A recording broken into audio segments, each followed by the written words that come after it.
Samantala, babaguhin ni United States President Joe Biden ang sintensya ng mahigit 30 inmates sa Amerika na nahaharap sa parusang kamatayan. Yan ang inanunsyo ng Pangulo ilang linggo bago ang nakatakdang pag-upo sa pwesto ni US President-elect Donald Trump na siyang nagdanais na ipagpatuloy ang pagpapataw ng parusang bitay. Yan at iba pang mga napapanahong balita mula sa iba't ibang panig ng mundo sa Global Headlines Report ni James Galange.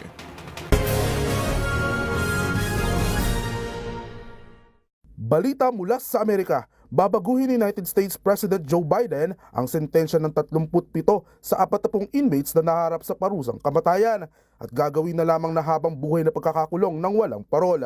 Isinagawa ang anunsyo ilang linggo bago ipagpatuloy ni US President-elect Donald Trump ang pagpapataw ng kaparusahang bitay sa mga akusado sa oras na maupo ito sa pwesto. Samantala, nagkaroon naman ng kilos protesta sa Sukaylabia, isang bayan na may malaking populasyon ng mga Kristiyano sa Syria. Yan ay matapos sunugin ng isang dayuhang sundalo ang Christmas tree sa lugar. Ang insidenteng ito, itinuturing na isang pagpapahiwatig ng diskriminasyon laban sa mga Kristiyanong minorya sa bansa.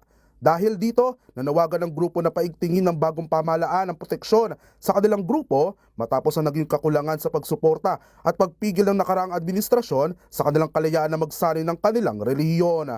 At iyan naman nakalap namin balita mula sa iba't ibang panig ng mundo. Para sa MBC TV Network News, ito si James Galange, una sa Pilipinas, una sa Pilipino.